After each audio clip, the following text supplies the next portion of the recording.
On the screen with audience. Half and half. Live chat. We'll see.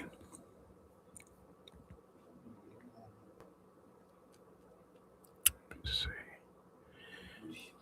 Is everything up? Is everything working? Okay, okay. Trying to figure everything. Trying to figure everything out. What up? What up? The gun guy again. I'm the gun guy again. Can you hear me? Yo, STO Taco. Can y'all hear me? It's crazy because I can't hear nothing. Okay, you can hear me. I can't hear nothing. I got my headphones in and I can't hear nothing. Capture moments as they happen. Stream timestamps. Okay, this is my first live, so I'm just trying to see everything as they come in. I hope everyone's having a good night. Hope everyone's safe. What up? What up, STO? What's up, the gun guy again? I hope y'all having a blessed night. I hope y'all having a good night as well too. Thank you for the likes. It looks like both of y'all hit the like. I appreciate that. I'm gonna try to go for about an hour. Arrows. Shh. I'm gonna try to go. Yes. Yes. What did he, man? Oh, Frank Tactical in the building. What in the Diddy is going on? It's my first live. What's up, everybody? Yep, glad we went live and I put it on Discord that you was live into. Well, thank you. I tried to go live for like 5 minutes ago and nothing happened. It just kept on turning and turning and turning. I finally gave up, reset the screen, and we did it again. But of course, you probably hear the kids in the background. The kids are acting crazy. I'm trying to get them to shut up, but it's Saturday. So, it's Saturday. So you go and do so much. I have 4 of the 5 kids here. What's up, everybody? Please hit the like, all that jazz. We're going to go for about an hour.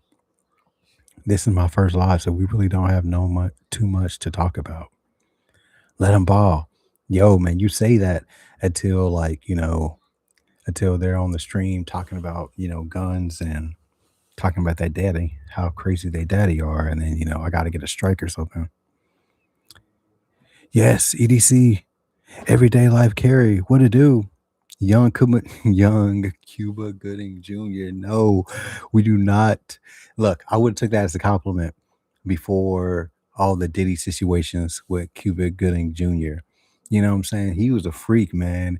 He was over there on the yachts with Diddy trying to get DJs and producers to do something strange for some. They wasn't even doing strange for change. They was just doing strange stuff for free. That was crazy, man. Diddy, he had a strong hold on people.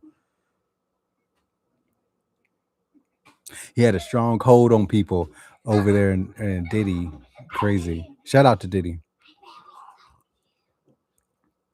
But I like Cuba Gooding Jr. at least for his movie. I grew up on Jerry Maguire, and I think that was the pinnacle for me when it came to Cuba Gooding Jr. was Jerry Maguire. After that, I can't tell you anything else I watched from his movies.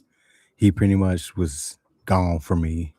he was unalive for me after Jerry Maguire. All right, him and Baby Boys was dope. Whipping out, yo, that was his brother.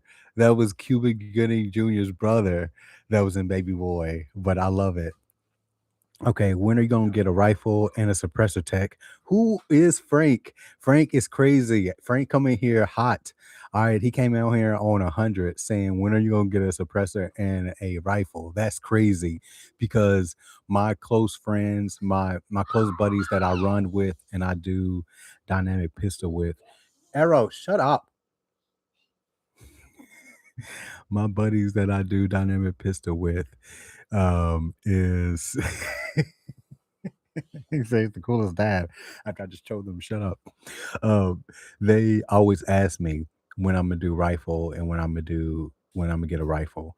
And my wife told me when we get a rifle, because we're a team. So she said when we get our first rifle, I have to get a suppressor because it was the it was about a month ago. We was right next to someone that was shooting a 43X and a Draco, and it was just like boom, boom, boom, boom.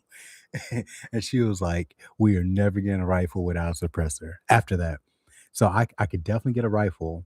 I have that permission from the missus to get a rifle with a suppressor, but it has to be together. And I think I want to do a PCC. I don't want to do a 308. I don't want to do a 556 or a 223. I just want to do a PCC or a 22 LR, something light and something I could just go pew pew pew. Like I'll come out, it'll come out my backpack or my trunk, and I'll just go pew pew pew pew pew pew pew pew pew pew. Okay, shut up in there. Shut the hell up. All right. Anyway, damn, my light went out. Anyway, all right. So what we got? What we got? I'm trying to catch up. I mean, playing. Nah, I'm just playing. All right. All right. Yeah, I don't know when I plan on getting it. I'm not gonna lie to you. I'm trying to get this light back on. That's a one battery piece of. It's a one battery. All right, we gonna make it do what it do. All right, we're gonna make it do what it do. I'm gonna light it up. Let me get this thing charged. Okay. Let me see. Teamwork makes the dream work. You damn right. All right, now I'm asking. But yeah, Frank, that's a good question. And I'm not gonna lie to you. I'll say in the next 30 days. In the next 30 days, I'll probably have a rifle. But I don't know. It's so many choices. Right now, I live in an era where there's so many choices in the two-way firearms that you can go wrong for picking the wrong one. You know what I'm saying? You could pick the wrong one, it could be crap, or you could pick one that just takes you to a whole nother level and now you spend thousands on it, just like a pistol. All right, so let me catch up. Rifles are easy. Rifles are too easy. Handguns are the most challenging. I don't know. See, people say that. People say rifles are like it's so easy to shoot a rifle, and rifles are easy. But I like my handguns. The first time I shot a 5.56, I it wasn't for me. Me and my 17-year-old son, we we shot a 5.56, two different 5.56s on Father's Day last year, and it was we was both sore. It was we was bruised up. It was messed up. All right, salute to you, Burner Girl. What's up? I subscribed to you today, Burner Girl. I noticed today that I wasn't subscribed to you. I was like, oh my god, what am I what am I doing? So I subscribed to you. I am so sorry. If you saw that notification, like King Tech wins, subscribe to you. It's because I literally didn't know. I'm sorry. Salute everybody for coming in. Thank you. Thank you. I'm calling social services. That's crazy. Yo, now, okay, I don't know how far statute of limitations go. I guess 7 years. I'm going to say maybe or maybe not. I've had social services called, and I'll tell you the story. I'll tell you the story. You just got to type in if you want to hear the CPS story, type in two in the comments. Type in the number two in the comments if you want to hear a CPS story. We got one. All right, let me see. I'm going to the comment. I'm going down, and while y'all type in two, I'm gonna go back and read the comments. What's up, everybody? Hit the like button. Yes, rifles are too easy. I hate when people say that. I hate when people's like rifles are easy to learn.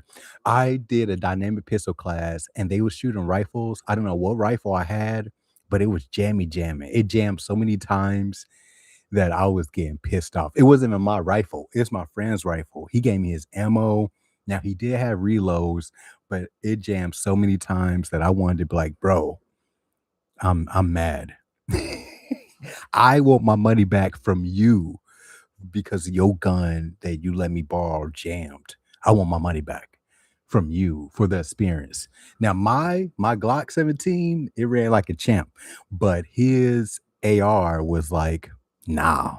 All right, we got a lot of twos in the comments. What's good, family? I see ghosts in the building, ghost dog in the building. Okay, we got some twos. That's the CPS story. Okay, CPS story. All right, that love could be dangerous. All right, we got a lot of twos. We got a lot of twos.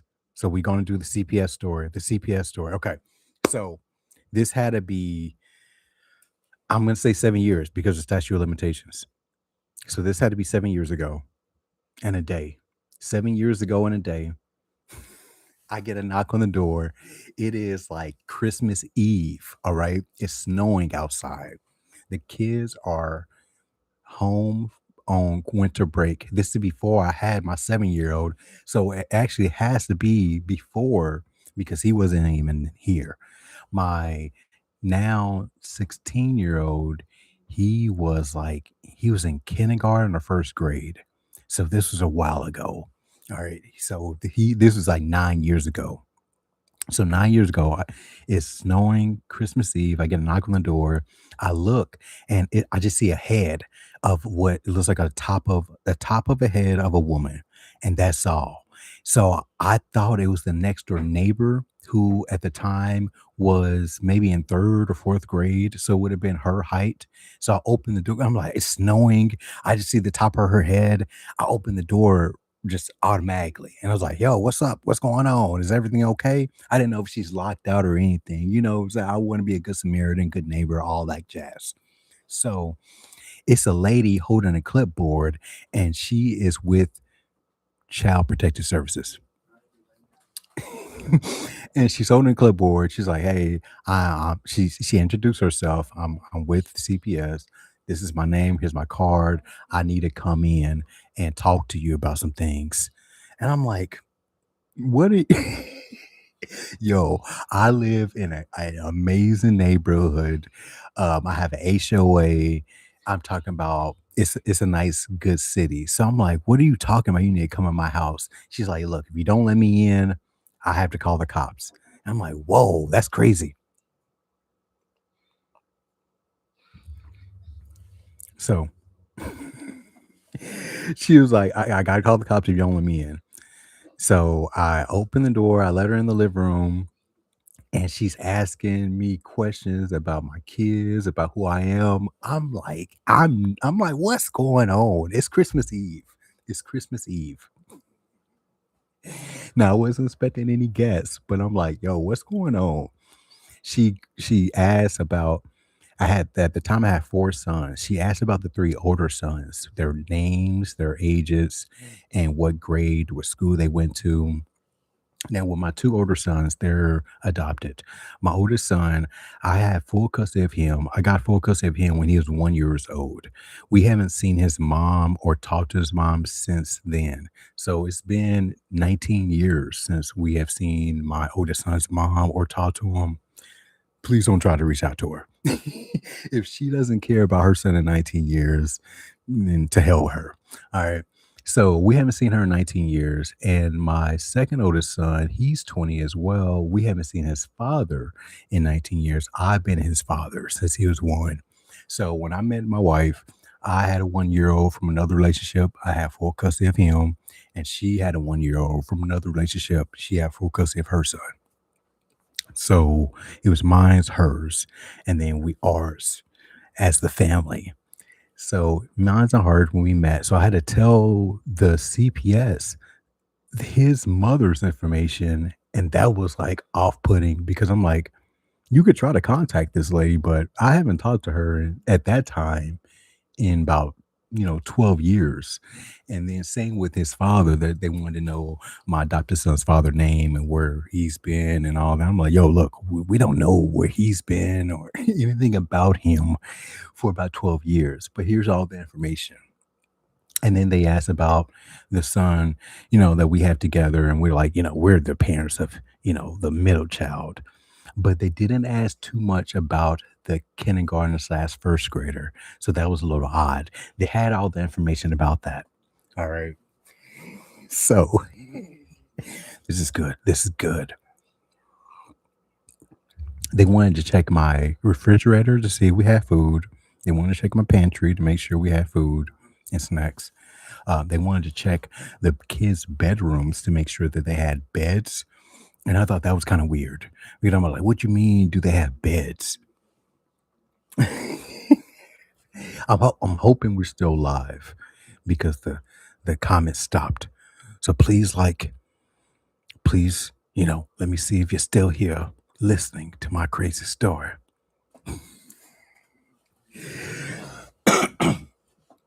Okay. All right. Yeah, we're just listening. Okay, cool. I'm just making sure. All right, cool. We still live. So this at this point, she makes sure we're at beds, make sure we got food, and we're doing the questions. Now, when she asks us, me and my wife, about the kids, she makes sure the kids are outside of the room, so they're in their bedrooms. And when she wanted to talk to the kids, that's when she brought the kids in the living room, and we went to the bedroom. Now, while I'm in the bedroom, I'm sweating bullets. I don't know what she's talking to my kids about, and I don't know what my kids are telling her. Now, I am a African American parent, and I at the time when the kids got out of line, I would, now that I was going crazy. Now, how I was raised was totally different. All right, I can't even go over due to YouTube standards of what was used on me when it came to punishments. But with my kids, it would just be like a light spanking on the bottom, things like that. I stopped doing that a long time ago because I didn't want to raise my sons to fear me, and I want them to respect me, and I also didn't want to raise them to like they were slaves. You know what I'm saying? I want them to have honor. I want them to be men. I want them to be warriors. So that's the kind of punishment. So my punishment is taking your stuff. I give you all the stuff that you need. You need snacks. You need rides to your friends. You need to go here, go there. You need a phone. I'll give you everything.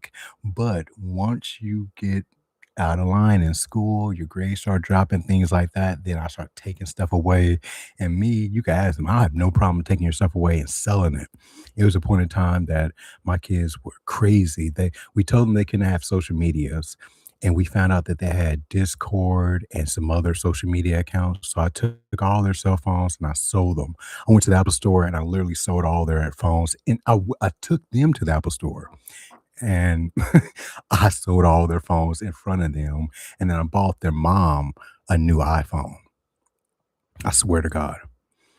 Okay. Yeah, see, extensions and stuff. I had an extension. I remember one year I got a race car track and I did something bad that I don't know. I didn't break the race car track, but I did something bad where I ended up getting beat with the race car track pieces. It like the same day I got a race car track was the same day I got beat with it. It was crazy. So trauma, just trauma, Hot Wheels trauma. But back to the story. So I'm in the bedroom sweating, and I'm telling my wife, like, look, if the kids are telling the CPS lady that I spank them, then I'm just taking the full heat for it. I'll do my time. I'll do what I got to do, and once I get out, I get out.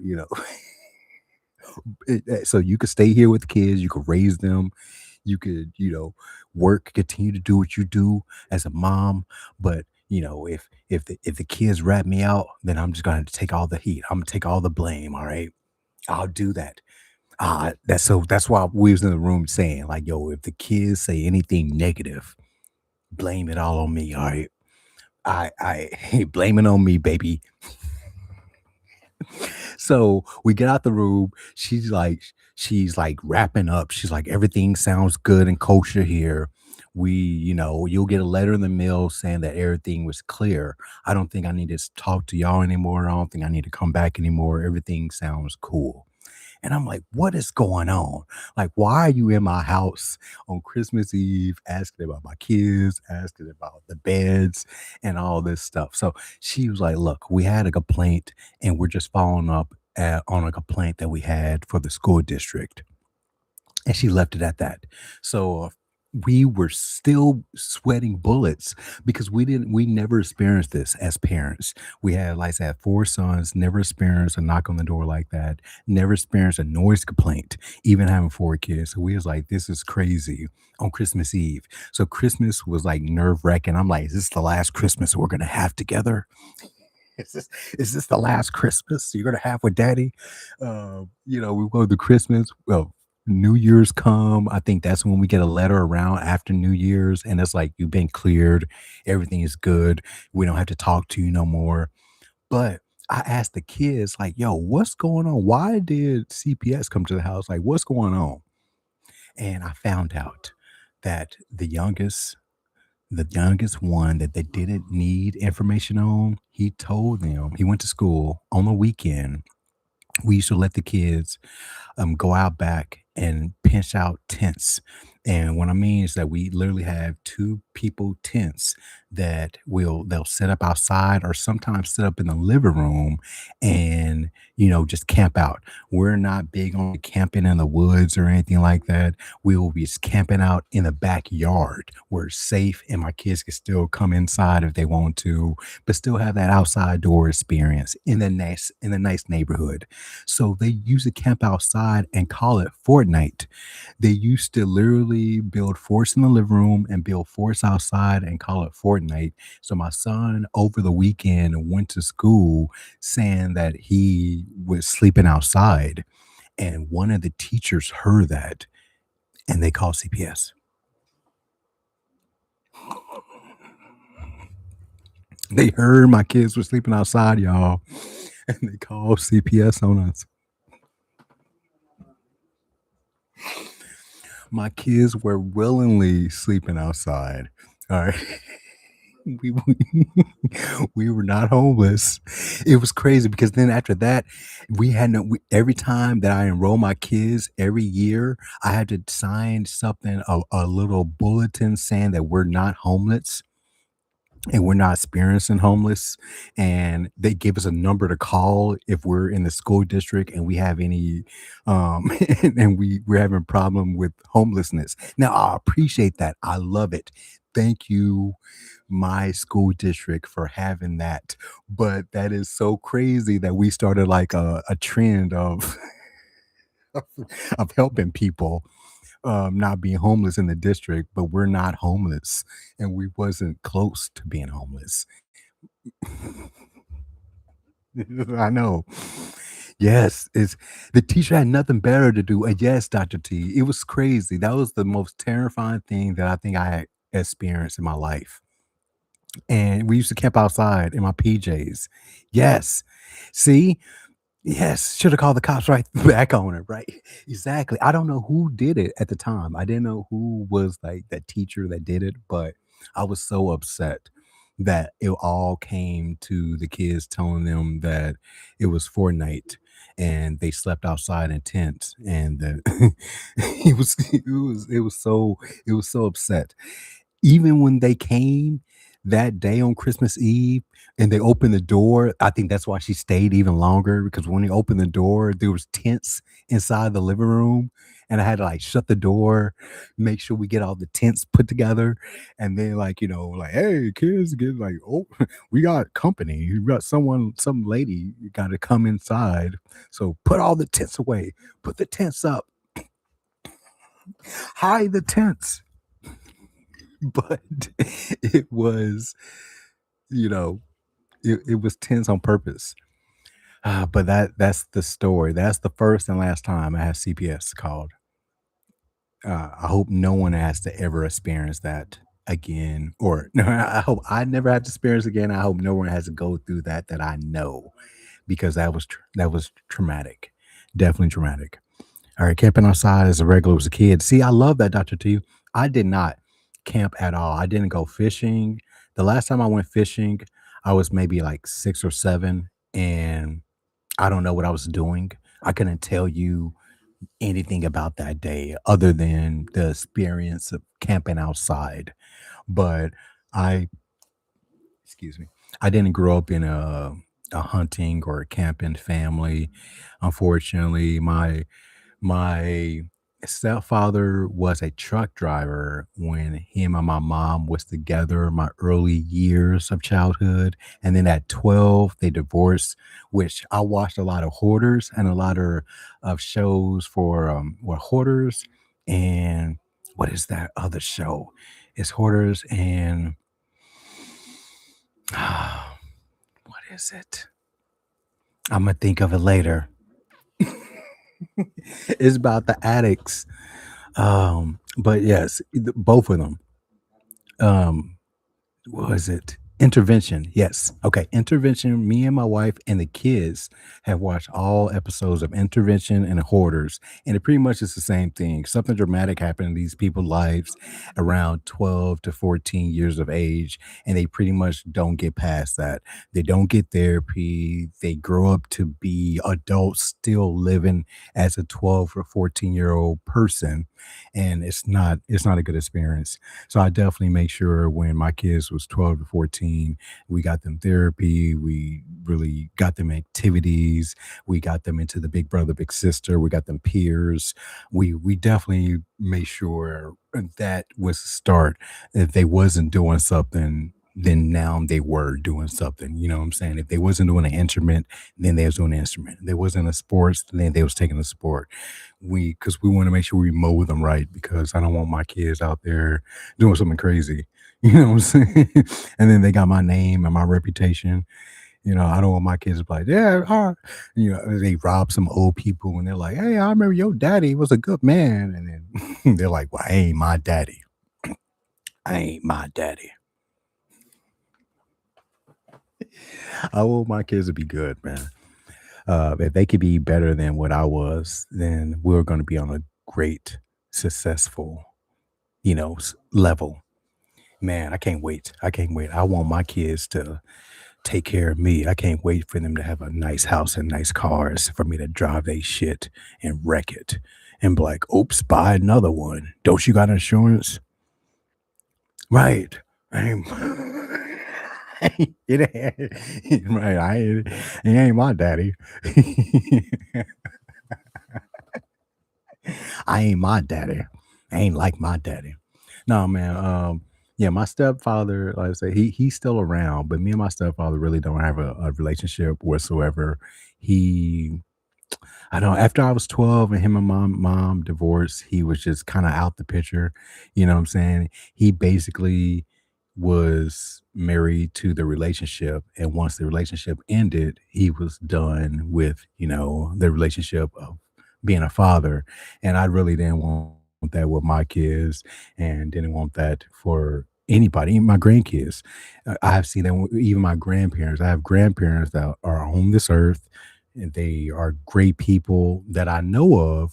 But when it comes to being grandparents, they could definitely do better.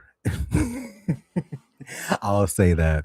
So it was about maybe 4 or 5 years ago, I went into severe depression where I was that close into about checking myself into a hospital. Now, at this time, I was ghost hunting. So that was another part of my life where I was a ghost hunter. I've had some crazy stories. Now, I was me and my wife was thinking about a reality TV show. We watched a lot of ghost hunter reality TV shows, and I'm all about science, and I wanted to see if these people that were getting possessed, if it was possession or was it depression? Was it literally something inside of them causing them to be depressed? Or was it a possession of a spirit or entity that got these people to where they are to do things that they shouldn't be doing? So I said, oh Lord. But me going down that rabbit hole, I think I got possessed. My wife just says, like, look, I think you just was going through some stuff at the time. You was just depressed. But me personally, we did a lot. that year we did a lot of ghost hunting, and we went to a lot of places where from graveyards to haunted houses to a lot of different places, and we did a lot of communications. We do have some sounds and some voices that if I play it for you, you will hear that as other people talking. That is not me, or it's not my wife. Like she'll be in that room, and I'll be somewhere else in the car with the kids, and someone will answer her, or I will ask a question, and someone will answer. Where she'll be with the kids a mile away. So we have been in places where there were, I would say, maybe ghosts, and that year, I got into some severe depression where I kept hearing voices, and these voices wasn't telling me to do anything good. And I was getting to a point where I was like, I got to check myself in. Like, all anytime that I'm awake, I just get these visions and these voices that I don't want to act on. And I'm fearful for me and my family, but I don't know why. I'm a happy person, I'm a lively person, and so then after that, I literally found out that I gotta do something when Frank what did Frank say? Tech, yo, black black side ain't made you do it. Yo, yo. I love it. I love it. Yo, man, I think it was possession. I think it was a possession, man. Because then I've heard a lot of people that have stayed in haunted houses, and over time hear the same voices that the people before them heard. And I was seeing visions and hearing the same voice over and over and over again every single day from me waking up to me going to sleep, and I couldn't break it. So I ended up getting therapy. I went to therapy.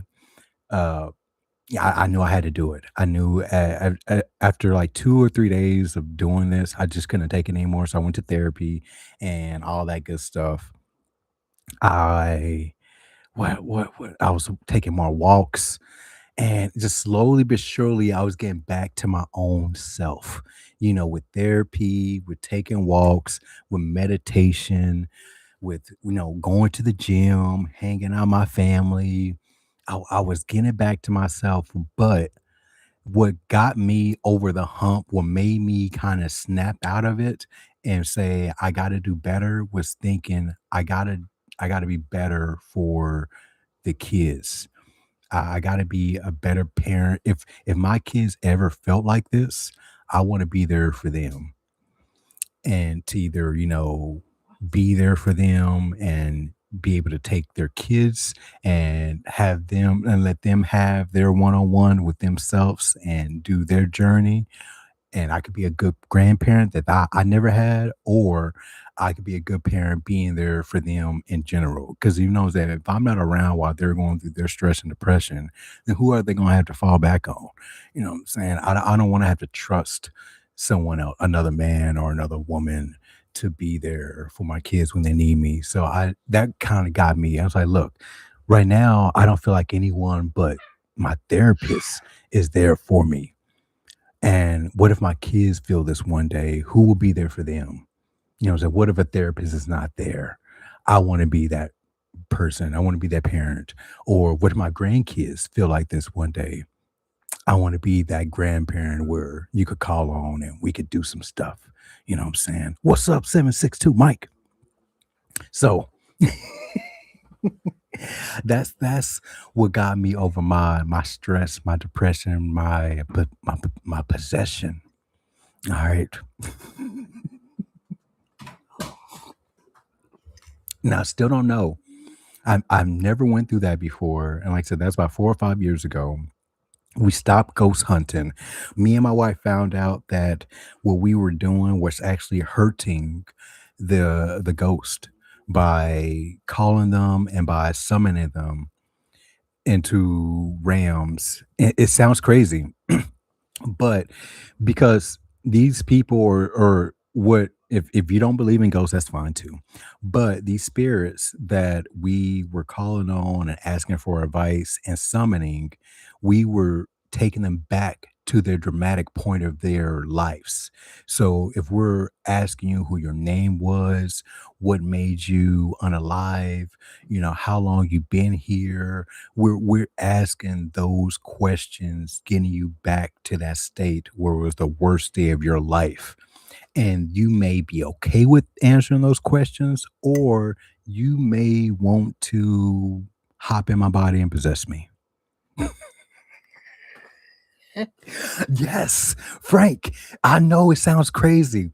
I know. When I heard it at first, Frank, I thought it sounded crazy too. I heard it from a ghost hunter. No, it wasn't a hunter. I want to say a ghost hunter, but a ghost whisperer. I don't know. Would someone that could hear voices and could speak to ghosts and spirits? And she said the same thing. She used to go to different haunted houses and like try to get the spirits to go over to the other side.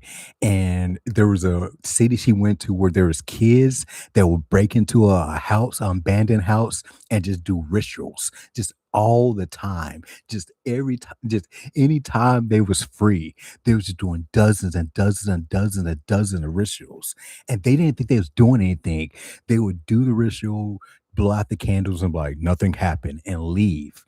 This lady came to this like abandoned house, and she was like, y'all, every time y'all do this, y'all open up portals in this house, and there's so many spirits and demons in this city now because of you kids. And I thought it was crazy. I thought it was the craziest.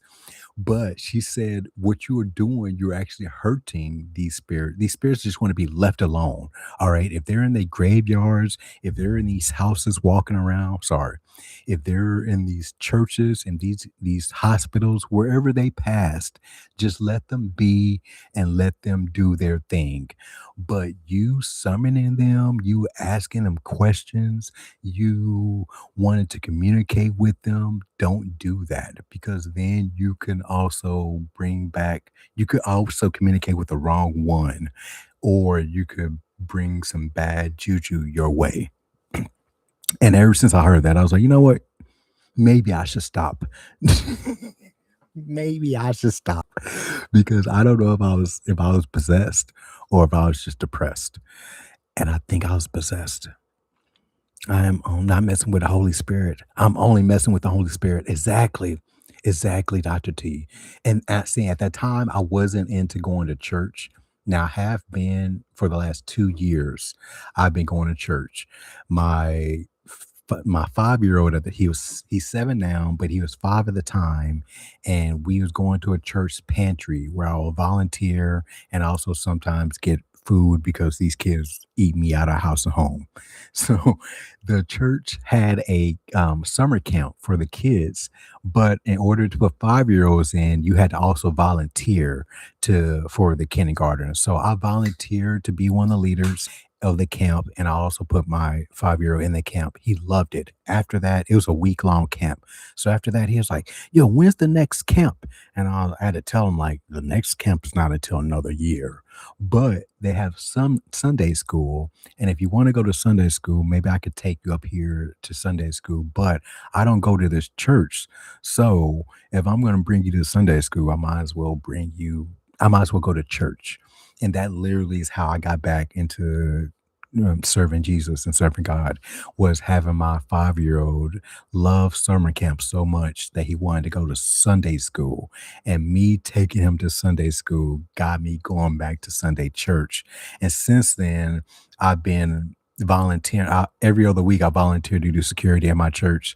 So I just also want to just, have my stewardship, my what's the kids often leads us back. Yes, they do. So he led me back to church. He got me back. He got me back to the church, Dr. T. It was crazy. He got me back up there. What's up, twin? What's up, twin? Try to get my light back.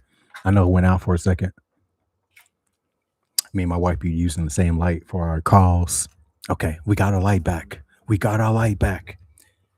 Oh, twin, it was crazy. The other day I was cleaning my pistols and I found I found the sticker that you gave me. I found the sticker you gave me.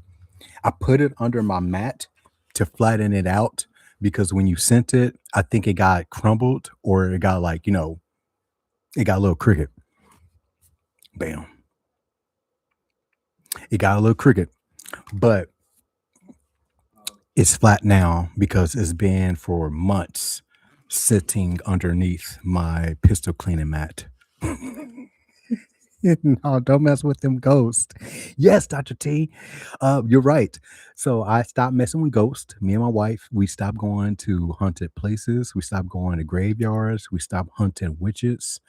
We stopped a lot of stuff when it came to ghosts and spirits. But that was a part of our lives where it was definitely an experience for the both of us. Man, I heard stories of Ouija boards. Now, my wife, she would not let us bring in a Ouija board because she's had stories of Ouija boards. So we never had a Ouija board, but we got all to that. We got everything but a Ouija board. So we had electronic devices, we had speakers, microphones, we had pendulums, all that good stuff. Because I wanted to communicate. I wanted to see if it was real. I wanted to see if it was real. And I got too close. I got too close to the spirits. The spirit got in me. Pause. Pause. Bro reminded me to get you a sticker next time. Yeah, man, I need a sticker. I want patches. You know I got my patch vest. I want patches. I saw the Glock store and got their sticker giveaway going on. I love sticker, and I'm gonna take your sticker and I'm gonna stick it somewhere. But I want patches. I was trying to. I literally just got my logo. I did my logo. It's on my YouTube. I got a logo now, so I'm gonna take that logo. It is a lot of detail, so I don't think I'll be able to do an embedded, embroidered, em- or embedded, whatever. I don't think I'm gonna do an embedded one. I think I'm just gonna have to do a straight printed and then patch a printed patch and not an embedded.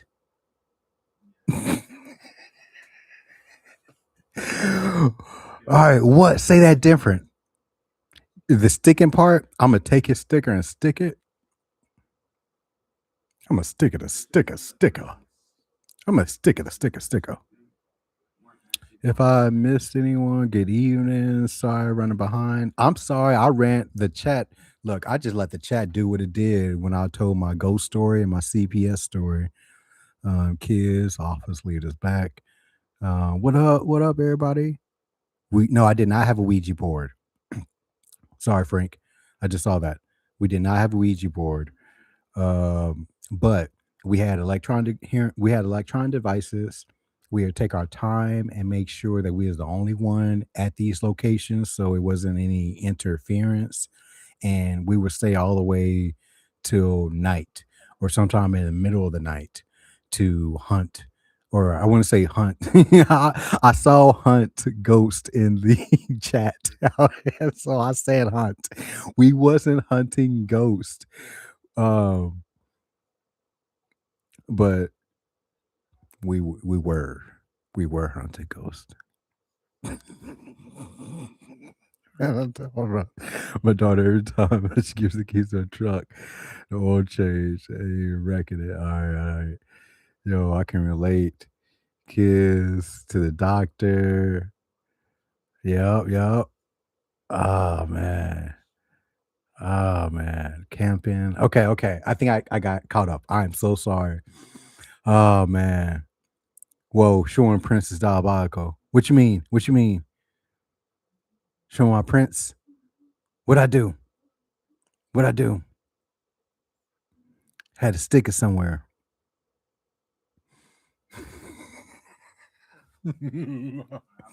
What I do? Where my Prince? Oh, my targets. I hope that's what you meant. I hope that's what you meant. But yes, we did ghost hunting one year, and I really think I was yeah, thank you, bro. I really think I was possessed that year. And I know what started it. I know because we it was crazy.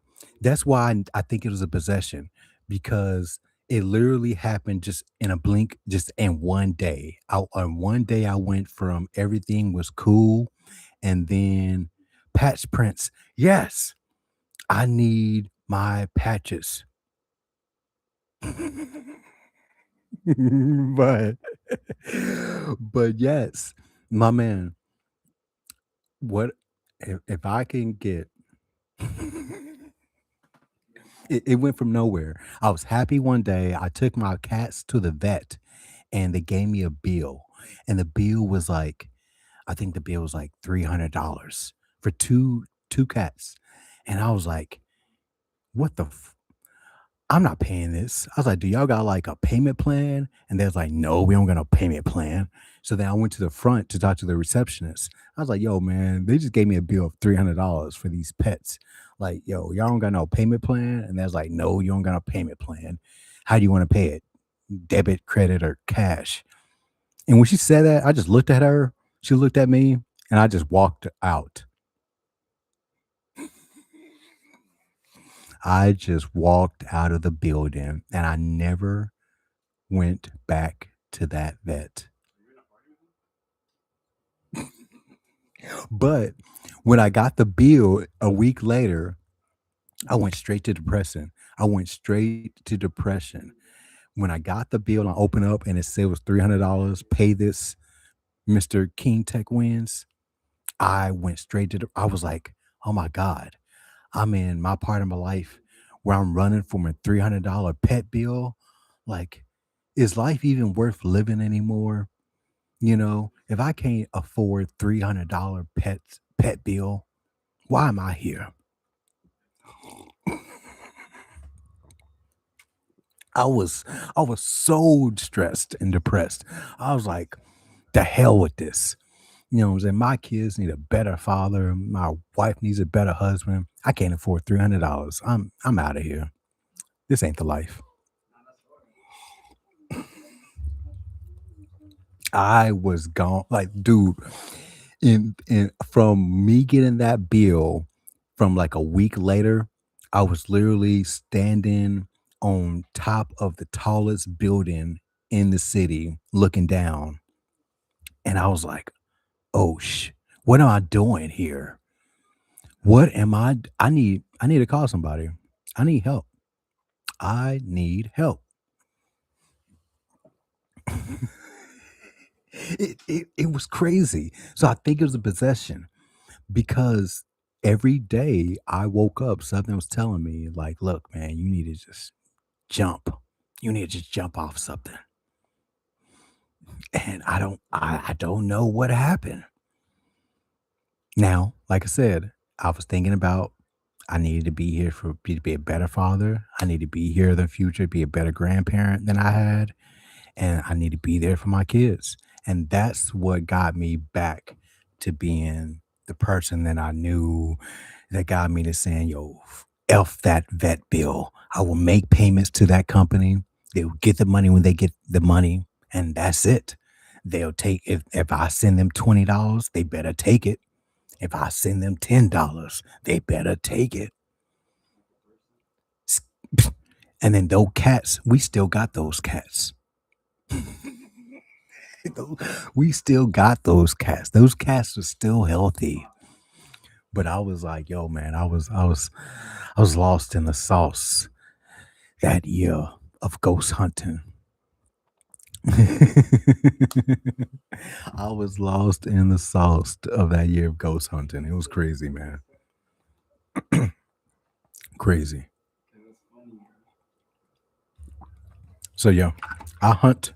I used to hunt ghosts, and the craziest thing, I forgot all about that until me and my wife went to Academy Sports just like 2 months ago, and she wanted to get the 17L. So we got the Glock 17L, they had it on a nice discount. So we got her the 17 hours she wanted to use the restroom. And when she got the restroom, she was like, "We got to get out of here." And I was like, "What are you talking about?" She's like, "We got to go." And we left. So I had it in the car. We know what I'm saying. We left. And on the way home, I'm like, why was you so scared when your enemy's nose is calling your life? Trick. Yep. Yeah, they'll trick you out your spot. Exactly.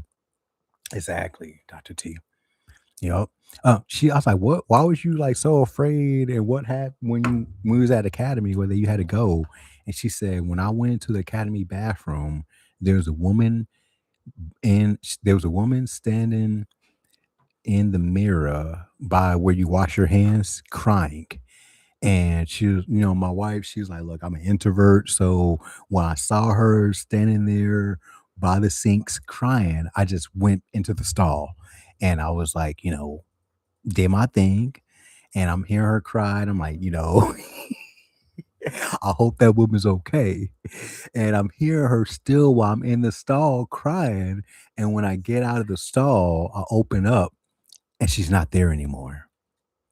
And I was like, "What are you talking about? The crying lady is not there anymore?" She's like, "When I say she's not there anymore, is that she's not there. She didn't run away. She was on the furthest stall, so I would have heard her or seen her walk past my stall, and I never did." She said, "I walked past her while she was crying into my stall, but she never walked past me, and when I opened up to wash my hands, she was gone. The crying stopped when I opened up the door, and she wasn't there anymore crying." And I was like, "We gotta get out of here. We gotta get out of here. This bathroom is haunted." And I was like, "Oh, no." Well, ah, you know, I just go there to get my ammo. So if you're ever in the academy in Indiana, in the at least the women's restroom, go check it out. Go check it out to see if it's haunted. And see, the crazy part is I want to ask the women that work there and see what kind of reactions I get because I don't want them to be like, well, how do you know it's haunted? Because how do you know it's haunted? So I can't even ask anyone else. I just gotta take my wife's word for it. All right, spiritual warfare is real. Yes, Dr. T. That's when you plead the blood of Jesus. Yep, yep. It starts with the mind. Amen. Amen. That's crazy. I know. Get the mind, the Satan cast back into the sea where it came to rich you devil. Oh, hell no. I need to pray listening to this. Frank thought he was coming into a regular old 2A live. See, Frank, you never know what you get over here, man.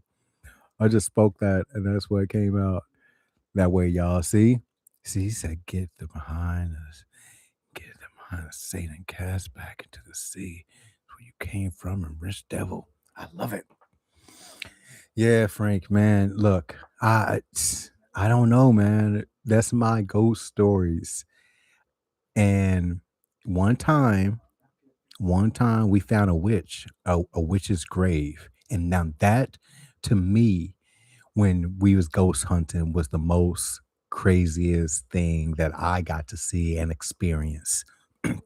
Because since we was in ghost hunting, me and my wife, we would rent a car and then we would just go on to different haunted locations in a driving distance. So we'll drive 2 to 3 hours just to go to a spot where we'll see some huntings or hear something. And yeah, we going to a witch's grave and seeing all the stuff that people left the witch was pretty cool. There's a graveyard, and I still got pictures. There's a graveyard. Back in the day, people felt that it was either on Halloween, spirits would come back, or on your birthday. I want to say, was it your birthday or the day that you pass? I'll have to look it up. I know we're live, so I can't look it up now. But at a particular time in the past, I want to say that it was known on the day of your passing, you will come back every year, whether in the graveyard, whether to your friends, your family, and whatever the case may be. All right. You'll come back that day. You'll have that. That'll be your anniversary where you could, come back and celebrate with the living, be with the living, whatever the case may be, on the day of your passing. So, one grave that we found and that's became very popular was to someone that they believe was a witch. So, when they buried her, they put a date that wasn't a date. They put, I believe, February 30th or February 31st as the day that she passed, and then that year. So she can never come back to this world because she can never come back to that day. And I thought that was the craziest stuff. And when we went to her grave, there was a lot of flowers and petals and things left for her that people have left throughout the years that just wanted to show their dedication or show their respect, whatever, to her and her, her tombstone. But that was something to see because it's a nice big grave site and just roses and dolls and stuff all around her grave. And then you go to the date, and I'm like, February 30th. What the hell? February 30th, 2010. I'm like, that's not even a day. That day never happened. And then so you're like, why did they put a day that never happened as her passing day? So it questions, you know, if she was a witch or if if people can't come back. What's about that? Hey man, Inspired, what's up?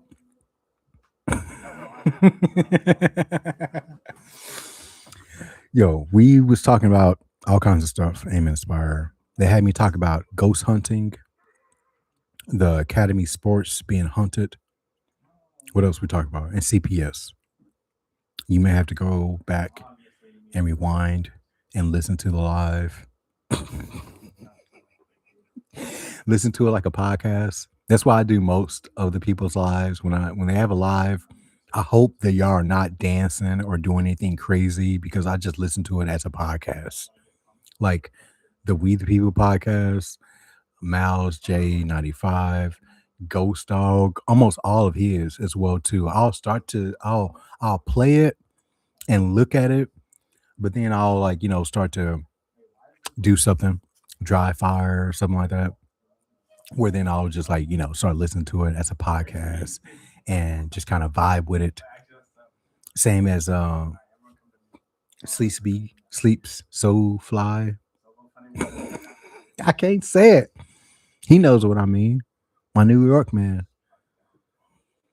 I told him, man. He after he told that story about that barber and the manager making a contract for all the barbers to sign, I was like, that's the most craziest idea. It sounds like it sounds like the contract they make exotic dancers do. And I'm like, yeah, man, that's a great business. You got to get your barbers to be on contract, just like you got dancers to be on contract. If I also was, a I'm not gonna get into it. I'm not gonna get into it.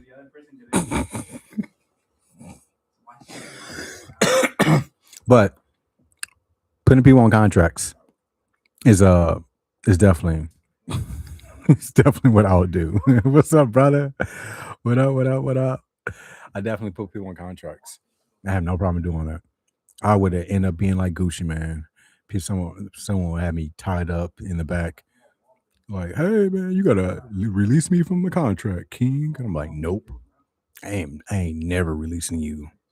You gonna have to, you have to do something." And he'd be like, "Go get my bag. Go get my bag. We gonna show King we ain't messing around today." We gonna show his ass. We ain't messing around. That's they wear the straight Gucci, mammy. Cause I'll tell people like I ain't doing nothing. I ain't doing nothing. I ain't doing nothing. I ain't have no problem telling people I ain't doing nothing. But oh my goodness, it's been an hour. What up, Art? Man, we just finished watching the Michael Jackson movie. How was it? Man, I grew up on Michael Jackson being the king of pop, being the man. I remember one day I wanted to go by Michael Jackson. I had a red leather coat I used to wear all the time until either someone stole it or until it got, ruined, because you're a kid. You don't know what happens to your clothes when they disappear and your parents throw them away or whatever. But I loved Michael Jackson. I love that little specials he did, the everything. I thought I was Michael Jackson. I listened to all his videos. I was a Michael Jackson fan. But but when all this stuff happened, when I grew up and started hearing all the stuff that he did, I was like, maybe I'm not a fan like I thought I was. I had to take a step back. Now, as a kid, I didn't hear all this stuff. I just heard that it wasn't smart to sleep at Michael Jackson's house without your parents. That's all I heard. That's all my parents let me know about Michael Jackson is that they would never let me sleep over his house. And that's all I knew. And then it wasn't until I got older when I was like, oh, that's why they wouldn't let me sleep over his house.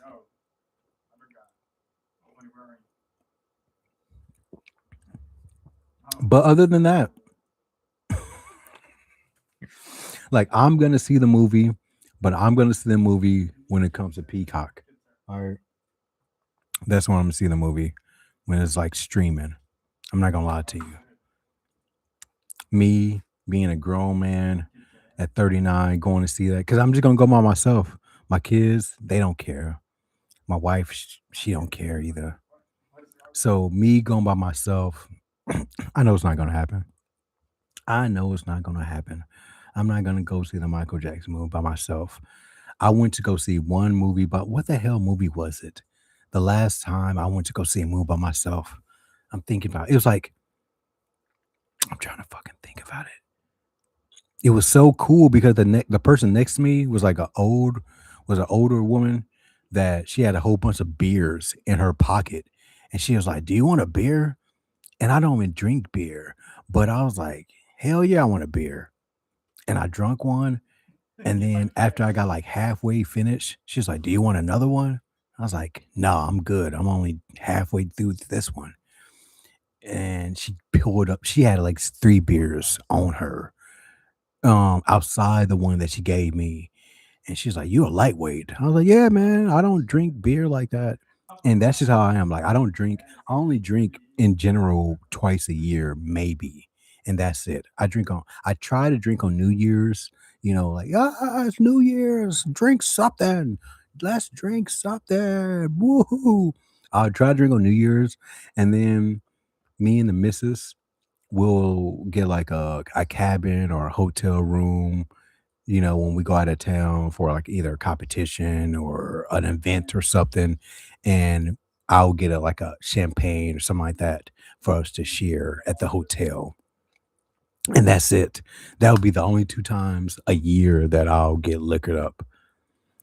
Bro, why someone hit me and say you are summoning ghost and got me. See, man, see, ghost dog, summoning ghost. I love it. I'm back from recording a video. I need to record a video. I was going to record a video instead of going live, but then my kids were a little bit too loud. So I was like, you know what? Maybe I'll just go live. So if you hear them in the background, it doesn't throw off the video too much.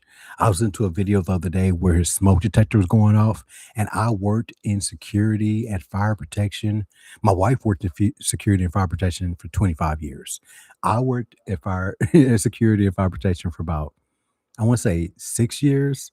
And hearing someone's smoke detector is the most troubling thing ever. If I go to your house and your smoke detector is making a beeping noise, I'm gonna change it that day. I'm gonna go to the store, buy a battery, and change it for you. I don't care where you're at. I don't care who you are. I don't care what you're doing. I'm going to come to your house and change your smoke detector battery. Like anytime that our smoke detector batteries make that beep, my wife is like, change it right away. Like she'll look at me and look at the kids and say, someone got to change it. And it happened just like a few months ago. One went out and she's like, we got to change it. And then the other one went out like a week later and she's like, someone got to change it because it will drive us crazy. Because working at fire security, people will call us and you would just hear that in the background. And we're like, yo, can you change that? Can you change the can you change the battery? All right, calm down. I'm here now. All right, what's up? What's up, RP Tactical? All right, my son driving. I'm drinking tonight. Hey, artifullery. Artifullery, man, he was sounding he said he only shoots 124 grain and higher. And it made me think of Willie, Ghost Dog. He knows Willie. Willie from my gun club. He only shoots 147 grain and higher. And y'all fancy as hell. I be getting the most cheapest brass I could get. I don't care if it's 90 grain. I'll shoot it. All right, bro. Why someone? All right, yeah, you got me. I'm recording. All right, I don't drink liquor, but after your ghost stories, I'm taking a shot right now. Hey, the gun guy, you got to do that, man. Take that shot. Take that shot. Now you are active. You are active. So take that shot, man. Not only is just preferred. Okay. I do prefer 124. If I'm doing a competition and I've been trying to do a video where I'm going over ammunition, but if I'm doing a competition, I'm only going to use 124 and up. But if I'm just going to the range, I go to the range way too much to do 124. So I just do 115 at the range. What's up, everybody? Everybody saying what's up. Please like, please subscribe if you haven't. That's all I can ask right now. Until we get to 1,000 subscribers, all I can ask is for you to like and subscribe. Because I think hyping the video is if you're monetized. Because at first, when hyping started, I was like, hype my videos. Go ahead, hype my videos. But that's only if you're monetized. So if you're not monetized, you can't hype nothing. And to call you out. Art of Foolery. Yo, yo, yo, yo, yo, yo. It is. It's not art of. It's not art of.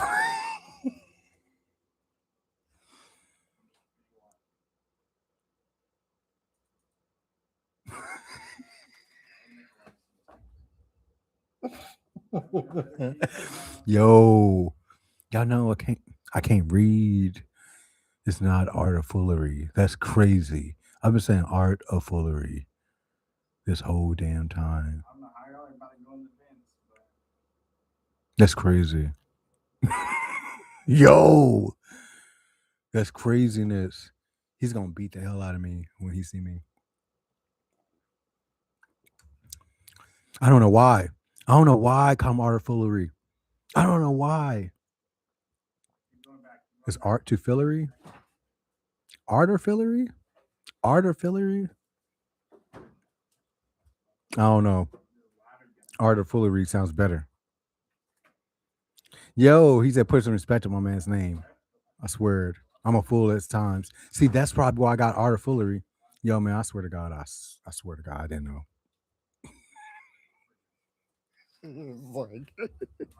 The name is Damas. It's Damas. Fucking. He's like, he's like, Tech, Tech is the Moss. It's art of the Moss. Fuck. I'm sorry, bro. Yo, if anyone else call you art of foolery, you know to come after me, man. And you know it's because of me, and you know to like, fuck me up because it's art of Hillary. Art of Hillary. That's it. Art of Hillary. That sounds better. See, now that you spaced it out, and now that I read it, I know now. Art of Hillary because he's so goddamn ill. He's ill. I got it. See, man. I see. Now, I'm not gonna lie to y'all. All right. Not a lot of people know this, except my wife. I don't read. I don't read anything. All right. Listen up. Listen. I don't like to read nothing. All right. I don't. We only got four people in here anyway, so y'all four are gonna. What's up? My son's in here. What's up? What's up? What's up, son? I was telling him I don't like reading shit. He knows he could tell y'all. I don't like reading nothing. If I can. I'll look in the instructions, I'll look at pictures. But the last time I read a book was a Goosebumps book. See, facts. And that's my son. That's my oldest son. He said, I don't either. That's my oldest son. He said, uh, I would like look in instructions. I'll scam through it and be like, all right, I got it. I know what to do now. And that's it. Instructions, I would try to read it, but books don't even give me a book. If you give me a book and say read this, I'ma probably throw it away. I'm not gonna lie to you. I'ma probably throw it away. I'm never gonna read it. I don't care if you wrote it. You could give me a book that you wrote and say, Tech, this unlocks the keys to the world and success. And it's about Bitcoin, about competition shooting, and about technology. And I'll be like, oh man, that's amazing. I can't wait to read it. And then I'll throw it away. I'll put it in my trunk and then I'll throw it away later because I don't read. But if you make it into a movie or like a play, or you give it like you make it a video or something, do you do no? I do audiobooks. Nope. A pot now. The crazy thing is, it podcast. I won't listen to a podcast, but if you do a video and it's long enough to be a podcast, then I'll listen to it. Like there's some 2A videos that I'll just listen to, and like Ben Stoker, him just being in his like hotel room talking about gun stuff. I could listen to that. I could listen to him talk about gun stuff, or Joel, or like I said, Ghost Dog, Dr. T. Dr. T, she'll be in her car just telling you how life is. I could listen to that. But if you tell me to like listen to an audio book of like chapters, I'll just go to sleep. I'll go to sleep. I used to have a cassette tape that was just heartbeats, and my mom bought it. It was like it's supposed to be a children's sleeping technique, something. I don't know. A technique for kids to go to sleep. And it was just a cassette tape of just heartbeat noise as if you were still in your mother's womb. And I would listen to that and maybe for 2 minutes, and then I'll just wake up next day. I did that for until I lost that cassette tape. I listened to the cassette tape when growing up. When I had the TV with the cassette tape and built into it, and I would listen to cassette tape until that TV didn't work. You know what I'm saying? Until that TV cassette didn't work anymore. I would just, and it was crazy. I was like, this shit don't work. I'll put the cassette tape in, I'll press play, I'll turn the lights off, I'll lay in my bed and be like, I'm gonna listen to this cassette for about 10 minutes and turn it off. And then all I know is it's the next morning and my mom or my dad's waking me up. Like, get up. And I'm like, what the hell happened? I'm the only thing I remember is putting that goddamn cassette tape on and then waking up. I don't know, man. But yeah, podcasts. I can listen to podcasts if it's 2A related. I can also listen to podcasts if they have anything to do with like, Apple, because I'm an Apple fanboy now. When I was an Android fan, then of course I listened to everything that had to do with Android. But now that I'm an Apple person, I listen to anything that has to do with Apple. Have a good have a good live. I'm gonna go eat some lasagna. Have a good night, son. Take it easy. You have to tell me about the if you got the new job. If you got the new job or not. And take care of yourself. And now, if you're going to church tomorrow, are you going to be at church to see Jesus? Are you seeing Jesus with us tomorrow?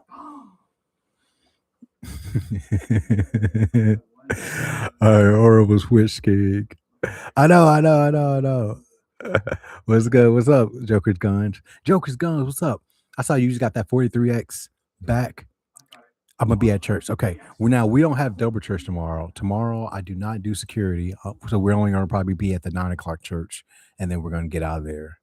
So we're gonna do the 9 o'clock, well, the 9:15 church session, and then we're gonna get out of there. I may go to the thrift store they got to see if I get some more pants because I always use pants. I can always use some more pants. What up? Yeah, Joker's good. He just got his 43X back from the Glock store. I think he got the C cut. Yes, he just got the C cut. I like the ports, the comps and the ports. I have not had too many experience, but yeah, the R cut. All right, son. See you later, son. See you later, son. He still uses like government name for his username. So now people know what my name is. It's crazy.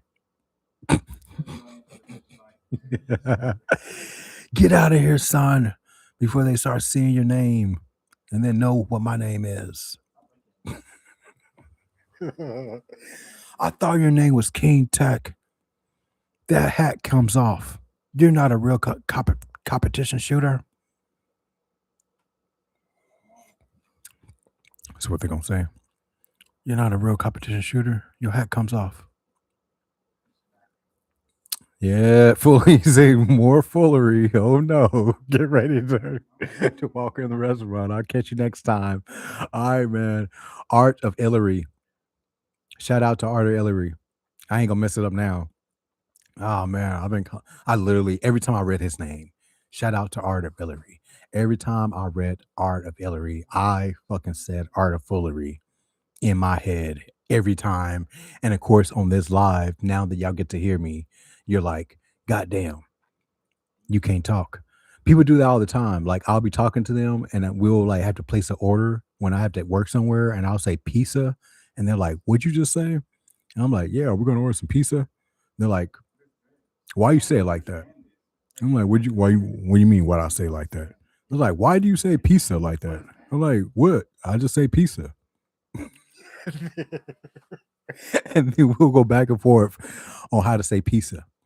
And I'm like, hey man, I just say pizza like that. Just like pizza and library. Like I know it's library, but I just say library. Like library. Library. Because I'm a country motherfucker. I was born in New Orleans and raised in Kansas City, Missouri. And every other summer, I would visit my father, who was stationed in Washington, D.C. most of the time. He was in military. Sometimes he'll be stationed in Virginia, sometimes West Virginia, sometimes Pennsylvania, but majority of the time he'll be somewhere near Washington, D.C. Now he works for the Pentagon. Congratulations to him. So he probably still lives somewhere near Washington, D.C. But to hell with him. Shout out to the Pentagon. But to hell to him. Because It is what it is. And Joker's guns. Getting back to Joker's guns. The 43X is like the rifle. I see my peoples on here. Yes. It's like a rifle for me, being that if I get a rifle, I know I have to already get a sling, and then I know I have to get a silencer, and then I know I'm gonna have to get, something to put on it so you can hold it, so you can hold on to it. Like, I'm trying to get in the camera. I got to get all kinds of accessories.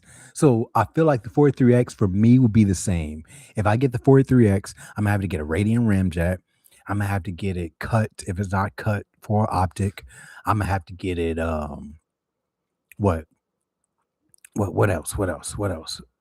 Radium ramjet. Of course, I gotta get the 15 round magazine, and I'm probably gonna do some stippling or get some sand grip tape. It's gonna be. I just didn't have a good experience with the 43X, so that is one of the Glocks that I have a problem with. But people that know me knows that already. Now I shoot the 43 in competition, which is crazy. I would talk so much stuff about the 43X, but then I would go. But then you see me in competition, you'd be like, "What are you shooting over there?" And I'm more than likely going to shoot the 43. And it's not even going to be mine. It's going to be someone that I borrowed. It's gonna be a borrowed 43. All right. Now I say that because when I first was looking into getting an everyday carry, I looked at the 43X. I shot it just fine, but my wife got slide bite and she hated it. She was like, it was way too snappy. She was like, I would never shoot that pistol again. Since then, we got other weapons. This is by far the most entertainment I've ever seen. I love it. We need to be on emotional roller coaster tonight, and someone found their way back to Glock. You went from Ghost to CPS to Glock. It, it all comes back to Glock, the gun guy.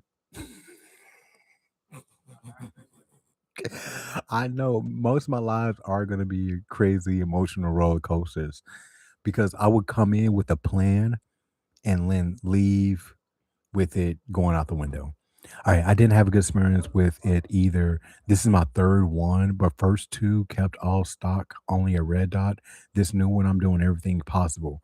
Shoot the 43 and the 48 just to prove to myself I was not a Glock guy. Shot the 43 and the 48 just to prove. I have not shot the 48, Ghost. And see, you shot the worst Glocks in history. So I can't say that you got a good Glock experience. If I only shot the 43 and the 48 and never shot another Glock, I would probably hate Glocks too and be a Canik guy. But I opened myself up more because see, that wasn't my first pistol. My first pistol was the Ruger RXM, and I loved it. I love the Ruger RXM. I rocked with that Ruger RXM. I didn't get my second pistol till when the hell was it? It was 4th of July. So I went 7 months with just one pistol. Just period. I went 7 months with just having one pistol. And then I got the the Taurus TX22, just as a plinker. Like I was watching all the videos of talking about what should you train with, what's a good training gun, what's a good training ammo. And the conclusion was that 22 LR was good for plinking and just, getting reps in. And then also the Taurus TX22 was a good starter 22 LR. That's at least what the internet told me and what YouTube told me. So that's what I got. And then my third pistol was the Glock 19X, but that was just because I got, like I told you, I had the Ruger XM and then I got the TX22. I was at the time just taking one pistol to the range at a time. So I left the Ruger RXM at home one day and I was going to take the TX22. I got to the range and I told myself before I left, leave the safe key, the key to the safe, because I was taking my guns in a safe. I don't know why, but I was putting my pistols in a safe, and then I was putting that safe in a bag and taking that bag to the range. So when I got to the range, I would take out a safe, I would unlock it, and then I would take my pistol out. So I did that like the first 7 months of having a pistol. So I did that until when I got to the range, wanted to shoot the TX-22. I had the key. I had the safe, but I didn't have the key. And I was like, oh shit, I left the key on my bed. So then I was like, well, damn, uh, what do we do? So then I went to the front and I said, you know what? Let me just rent a gun. I have my membership with Range USA. Let me just rent a pistol. And I saw the peanut butter Glock. I was like, damn, I didn't know you had a peanut butter Glock. Let me rent a peanut butter Glock. A peanut butter Glock. And me and my wife, we rented the peanut butter Glock and we both fell in love. We was like, this thing shoots better than the 43X. Because at the time, we only shot the 43X. That was the first and only Glock that we shot from January 2025 all the way to July 2025. The only Glock we shot was the 43X and we hated it. So we was like, we're not messing with Glocks. We're messing with Ruger RXM, and then I will mix with Taurus.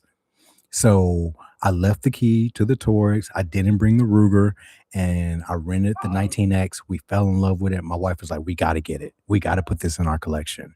The next week, when I went to the range, they had a used one in the display case for a price that I couldn't pass.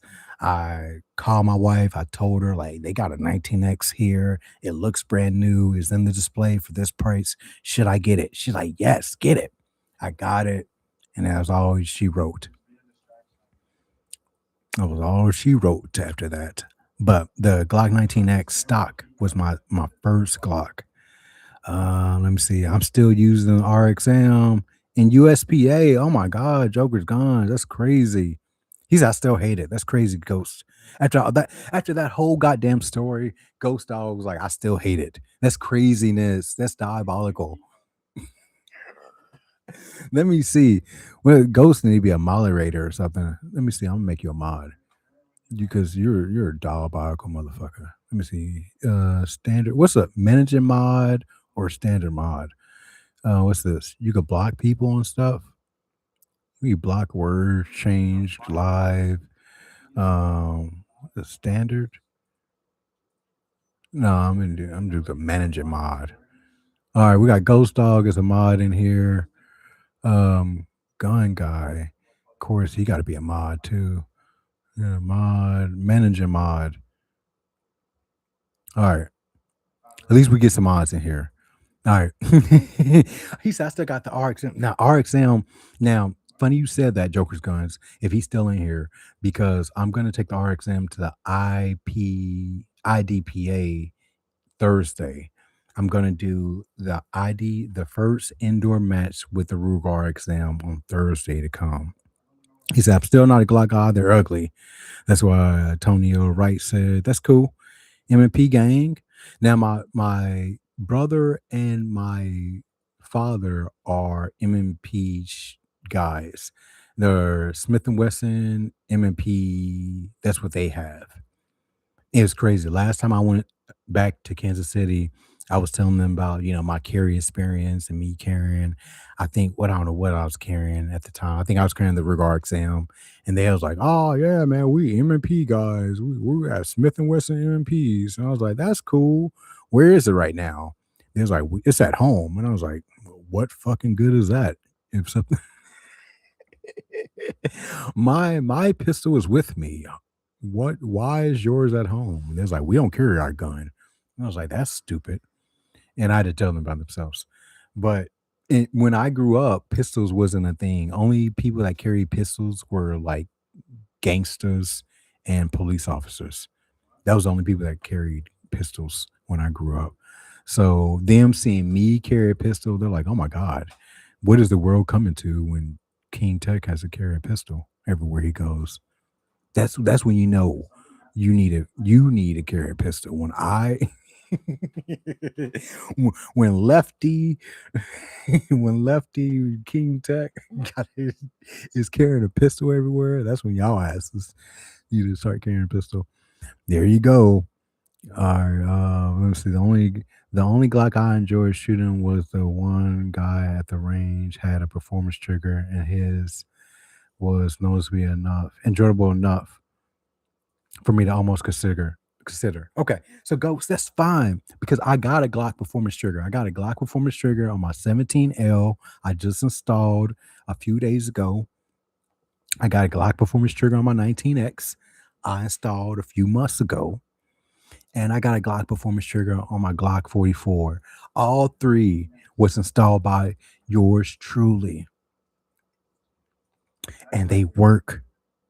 All right, I almost considered Apple on the 13 Pro Max. Yeah, the 13 Pro Max is a good phone. Now, telling you about the 13 Pro Max, that actually got me into Apple.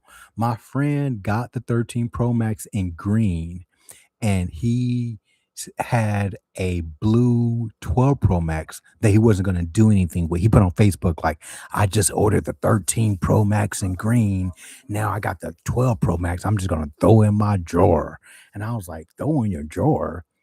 You might as well let me hold that. I think at the time I wanted the Galaxy S6 Edge Plus, the Samsung Galaxy S6 Edge Plus at the time, and I was about to get the 7 or the 8. And he was like, "Yo, man, I'll just let you have it." And I was like, "You'll let me have the 12 Pro Max?" He's like, "Yeah, man, you hate Apple so much, just you have it, and see if you like it. You know what I'm saying? If you don't like it, get rid of it. But if you like it, keep it." And I was like, "Bet." I got cool friends. So he gave me his 12 Pro Max. And bro, that was it. After that, I've been on Apple since. Now, 13 Pro Max, I didn't need a 13 Pro Max because I had a 12 Pro Max. So then the 14 Pro Max came out, and it wasn't that big of a difference that I needed to change. But when the 15 Pro Max came out with the USB C port, I got I got the 15 Pro, not the Max. I got the 15 Pro because I wanted a smaller phone. Me and my wife was doing hikings. We was running a lot. We was going to the gym every almost like 3 times a week. So I wanted something small. Got the 15 Pro, and I loved it. I actually gave that to my wife when I got the 16 Pro Max because that battery on the 15 Pro, I'm a power user. So pause. I'm a power user, and it didn't work for me, the 15 Pro. So I got the 16 Pro Max. Loved it. And then last year, when the 17 Pro Max came out, they had like this huge trade-in offer. I think it was like, I'm not gonna lie, I think it was like 800, 900 jelly beans for me to trade in my 16 Pro Max for the 17 Pro Max. So I got the 17 Pro Max after trade in for like 200, 300. So for me, it felt justified.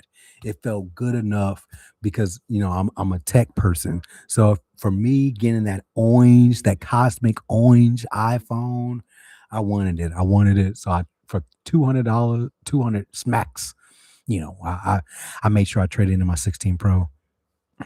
Now I may keep my 17 Pro this year. I think for my birthday, is in October 17th is my birthday. I normally get a new iPhone for my birthday. So the iPhones come out, I want to say October 5th or so. So I normally get it 2 weeks before my birthday. I'll have my birthday present. So me and the missus sit down, we talk about the new iPhone before it come out. And she's like, "Do you want this for your birthday?" I'm like, "Yeah." And then I'll order it, so I'll have it as my first present. But this year, I'm thinking about getting the Kimber as my birthday present, the Kimber 2K11. All right, there you go. Let me see. Should have rented some jelly and threw it in the trash. That's crazy, Alonzo. That's fucking crazy. It's diabolical. I'm honored to be of service. Thank you, the gun guy again. I've been on Android, dude, all my life, and I'm serious thinking about switching over. Dude, the gun guy, dude, I told Ghost this. I was the Android fanatic. I had an Android website that I ran. I was the CEO of my own website that I ran it. I was the editor in chief. I loved Android. I programmed so many Android devices. When I worked at a retail store, I used to do the different ROMs and um different ROMs and updates. You know what I'm saying, that you could get on your Android device. I used to hack the hell out of my Android phone. I used to turn it into all kinds of stuff that it was I did so much stuff with my Android phone, but I got the T-Mobile G1 because I hated Apple. I hated that everyone liked Apple. Same with Glock. When I got into the 2A space, everyone was saying, get a Glock, get a Glock, get a Glock. That made me not want a Glock because everyone was saying, get a Glock. So I made sure that that wasn't going to be my first pistol. And I got a regard exam. It wasn't any better, but I knew that I did not want a Glock. And then my second pistol, I knew I didn't want a Glock. It wasn't until the missus said, "Hey, make sure you get that that peanut butter Glock." And then now, once I got the peanut butter Glock, that was the only Glock we got. Even after that, I got another Taurus, and then I was done. So that was four pistols. That was two Tauruses, a Glock, and a Ruger. That was the four pistols I had. And I was done. It wasn't until I started doing competition where the competition I did made you need to have a Glock to participate. And if I needed a Glock to participate, that's when I started looking at, if I'm gonna be in a competition shooting a Glock, I'm gonna need to be able to use a Glock effectively. So that kind of got me to liking Glocks. But I loved Androids. I had the T-Mobile G1, I had the T-Mobile Magic, which is actually the T-Mobile G2. I had the what? Then I went to Samsung. So then I had the Samsung S2. I had the HTC Evo. I had the HTC Evo 3D. I had the Samsung S3. I had the S4. I had the S5. I had the S6 Edge. I had the Note 4 Edge. My wife had the S5. I mean, we loved Android. We was an Android family. When I switched to iPhone, my wife was like, "You're a traitor. You're a traitor." It wasn't until I bought her iPhone and then she got into the ecosystem and she's like, "Well, now I need a watch. And now I need, and then after that, she was caught up. After I got her iPhone and a watch, she was good. She got a MacBook and now you can get her away from her iPhone. What up? What's up, Confidence Reloaded? Man, I'm like He-Man. I have the power. I'm Honor Mod. Yes, you have the power, Ghost. You have the power, man. But yes, I love my Android phones. It wasn't until I got an iPhone and I just got hooked. Now I didn't know because the thing that people told Android users that they have customization and Apple didn't. So I guess it was just the perfect time that I got into Apple because when I got the iPhone, I was able to join the beta program and their beta program, I literally get iPhone software updates every 2 weeks being on their software beta program. And I didn't do that with Android. Android, you'll get a software update maybe twice, three times a year. You'll get a major update. But with the iPhone being on the beta program, I'm able to get a software update every 2 weeks. And that kind of makes me feel like I got a new iPhone every 2 weeks, software wise. So I like that. And then every year they come out with a new ish iPhone. And that makes me feel like, if I get it, that I have a new phone too. So I don't know, man. Like the phone that you have, I don't tell anyone you need to have an iPhone, you need to have an Android. But my experience was I had Android for a very long time, loved Android, loved customization, loved everything about the platform. But then once I had an iPhone and I saw how similar it was to the Android, I've never switched back over to Android. Um, you know, I had the iPhone and then I had my Samsung watch and I was able to still receive and I was still able to make and receive calls with the Android watch with an iPhone, but I wasn't able to text. So then that got annoying where I needed to have an Confidence Reloaded. Then I needed to have an iWatch. So then I got an Apple Watch. So I got the Apple Watch so I could have texts and calls come in. But then after that, I needed an iPad. I needed AirPod Pros to listen to our music, and I just got caught in the ecosystem. I got caught in the ecosystem, but I do love my Apple products. They're simple. I love being a developer on the developer program. I have actually made some Apple games and apps, and my kids did too. That was also fun. That when I joined Apple, I wanted to learn more about the ecosystem, and Apple has classes at the store you could take for free. They have photo classes, programming classes, that will teach you just how to use your phone, how to use your camera, or how to develop game snaps. So when I first got my iPhone, I took my kids to the Apple store and we did a few classes where we learned how to make games on the Apple platform. And I thought that was cool because that was something that I could only do by myself when I was on the Android platform. But on the Apple platform, it was something that Apple themselves was able to teach, what I'm saying, individuals how to do step by step from all the way to 10 years old, all the way to 100 years old. I thought that was cool. My mom, she's a Android person. She's been on Android forever. And just this last Christmas, I sent her a Apple gift card so she could get whatever iPhone she wanted. And she got the iPhone 17 and she loves it. Now, first she got the iPhone. I think she got the iPhone 16e.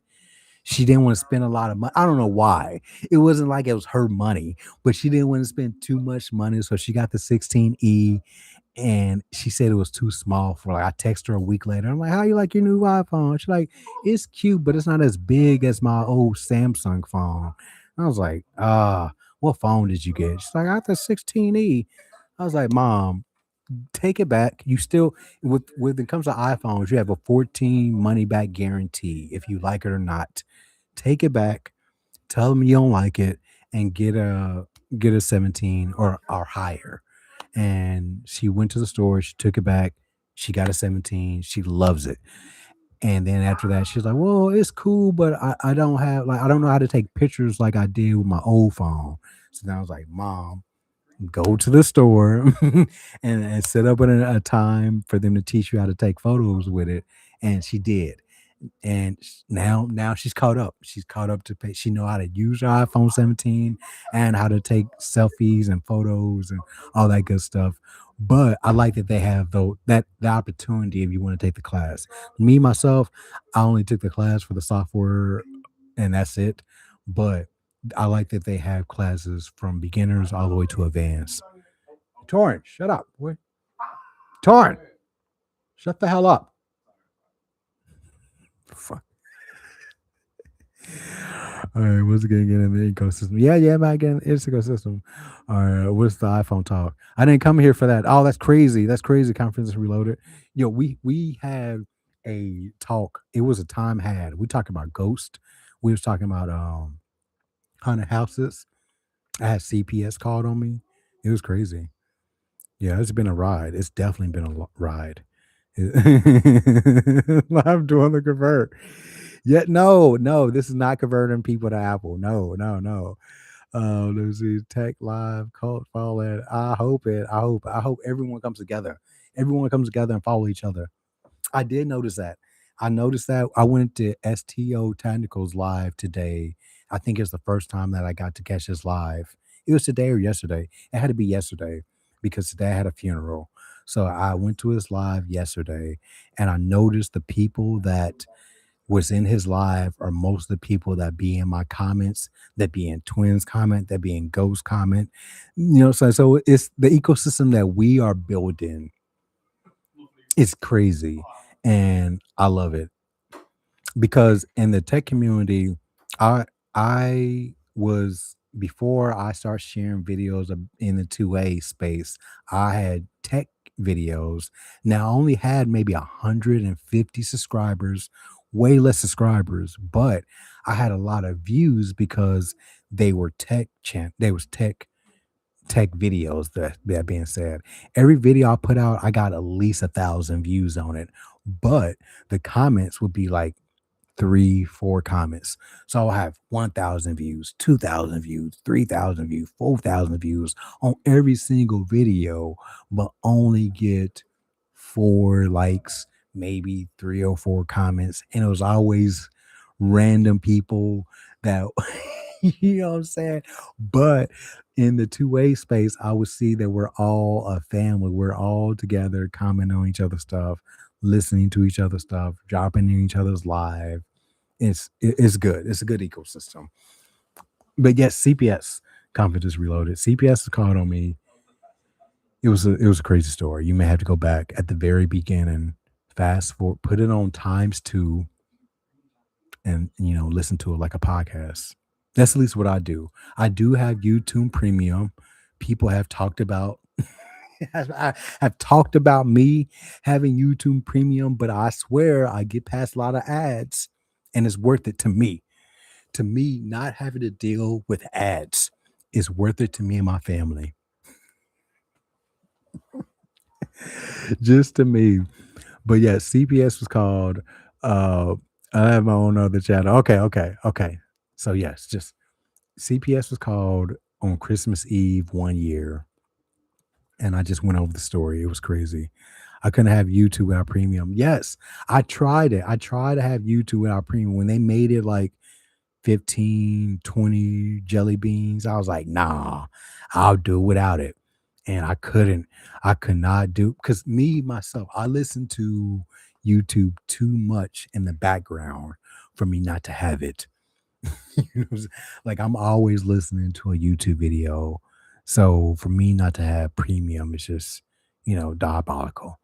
It'll be like Netflix not having Netflix. You know what I'm saying? Like I could say I don't want to pay extra, but at the end of the day, I'm probably gonna pay it anyway. I'm all used up. Yeah, my most used app. Yes, mine's too. My YouTube is my most used app that I could tell. Like I do a lot of stuff on my phone, but YouTube is definitely something that I listen to background because I use it for training and for socializing. Like it's my social media, me having ghosts, having you, having twin, having eyes and ears, having the gun guy, Alonzo, Joker's gun, everyone in the community. I would like to go to their channels, go to their shorts, see what they're doing, comment by. And so it's social interaction. And then also I like to post videos. And then I also like to listen to informational things. I like to listen to news articles and news programs. When it comes to homeschooling, I'll listen to stories and books for my child. When it comes to fixing stuff around the house, I'll look at videos for that. So yeah, YouTube is just a whole big university. So definitely worth every penny. Yes, yes. Yes, yes, yes. When I started this channel, I didn't know. So the wife had her own, and I had the other channel. All right. And our family got planned. I told the wife to cancel her plan. Yes, we have the family plan. So we got the family plan. I think you got five or six people on it. So I just got me and all the kids. So we're good. We got me and all the kids, and we're good to go. But it's been a ball. We're gonna do 10 more minutes, and then after that, I'm gonna try to record that video. I'm gonna record the video that I've been trying to record. It's I'm almost done. It's the indoor IDPA match that I did last Thursday. My best run ever. I ranked 14 overall, and it was 36 people, and they was all great shooters. So to rank number 14 overall was a blessing. and amazing because because the two times before that I was ranking 26. I think the very first time I did it, I ranked 32 out of 36. And then the second time I got 36, I got 26 out of 36. The third time I got 26 out of 36 again. So this fourth match, I got 14 out of 36. What's up, Armed Civilian? So I need to post that right after I do this live. I got 10 more minutes of live. I'll go and then I'll finish up the edit process. Um, I have the times and the beginning and the outro. I just need to do the parts of where I'm explaining the video because in the video where I'm doing the matches, you're going to see me with a, let's just say, a YouTube compliant magazine, an extended YouTube compliant magazine. And you may ask yourself, why are you using a YouTube compliant size magazine in your IDPA match? Because they didn't say I had to reload at most of my stages. So if you don't say I have to reload, but the stage has 18 rounds or 24 rounds in it, I'm gonna use the big stick, pause, and then I'm gonna just run it with that round. And I did that, and it worked for me. That was the only way I was able to get 14 out of 36 because I saw everyone else do reloads. Everyone with their staccatos and with their race guns that could only fit 17 rounds in it. When it got to the stages where they had 18 shots or 24 shots, they needed to reload. But me, when it came to reload time, ha ha ha, not me. I had 30 rounds in my magazine, allegedly. 30 rounds in my magazine, and I would just run the whole stage with that one magazine. No reloads. And I was able to get through that stage faster than most. Thank you, armed civilian. So I had four out of six stages were like that, where it was not required for you to reload. So I would take the big stick out, load it up to 30 rounds. And you see the first match, he's gonna say he doesn't have to reload because I was the only person with a big stick, and people were like giggling and smiling when I poured it out. Pause. But once they saw how I used it, pause, they were like, he got it. He the man. He good. That boy good. That boy good. Bro, say it different. Say it different. Okay. When they saw that big stick come out of that, I can't say it different. When they saw that sticking, no, hold on. When they saw me whip it out, no, no, no, wait. When they saw the impact that the stick accomplished, is that better?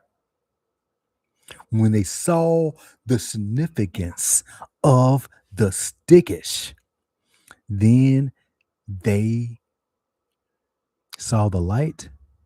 They was awoken. They awoke. They they awoken. I don't know. I'll get it. I'll get it next time. Next live, we'll know something. Pause. Pause. Next time. When the big stick came out, they knew I wasn't playing. Can I say that? Get on your boy. Yo. And I'll bring the big stick out. Anytime I go to a indoor IDPA, I'm definitely bringing that big stick. Man, I gotta go. Miss the week too. Man, I'm going to miss this week too. I'm going to put the new O site SC on my prime tonight. So when we done, I'll try to go to the range tomorrow and shoot a zero. Okay, cool. Now that being said, Ghost, make sure you have, if you don't already have, a torque wrench. And reason why I said you may already have it, but reason why I say I have a torque wrench is that I did not torque wrench my Torx GX4 when I got it. I just used my brute strength because I thought I could. Okay, okay, cool.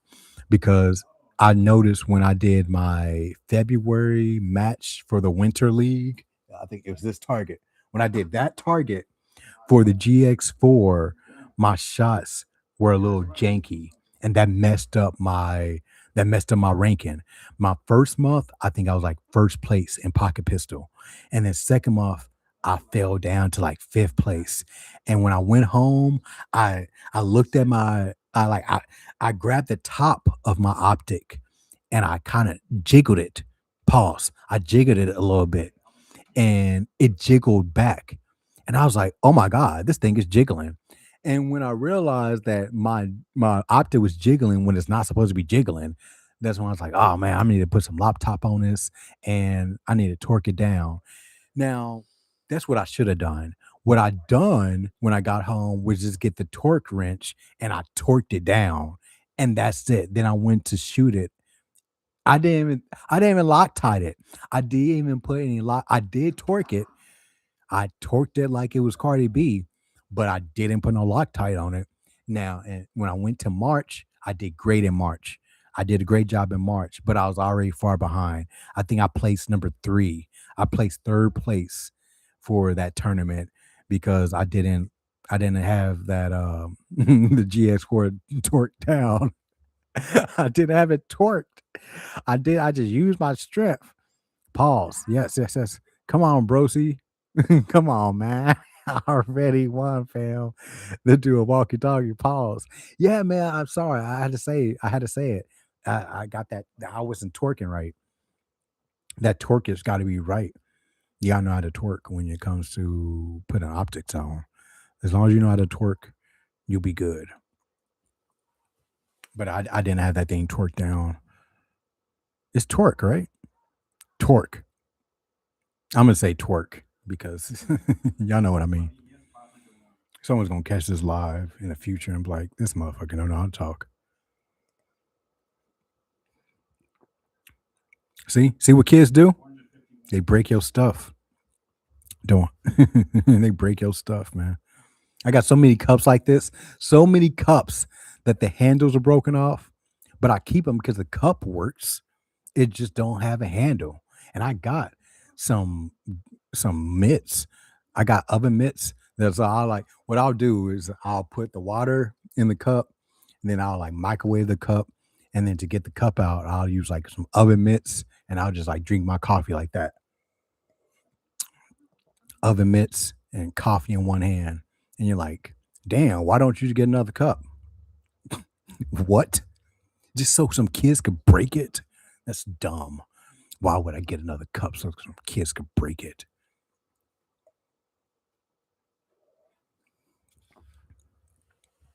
If I had $1 for every cup the kids has broken, I'll have 100. I'll have 100. I'll have at least 100. All right, we got 3 more minutes. 3 more minutes of this live. I do thank y'all for sharing y'all time with me. Even if you're listening to this in playback, thank you for that. I know you have like listened to this. And he talked about CPS. He talked about ghost hunting. He talked about him being possessed. I don't think any gun tuber has came on here and talked about being possessed by a ghost.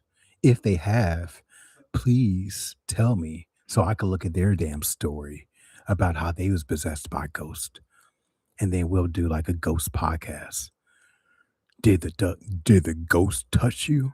Me and my wife go every time that we hear about a ghost touching somebody, I look at her and I ask her, is it a succubus or incubus?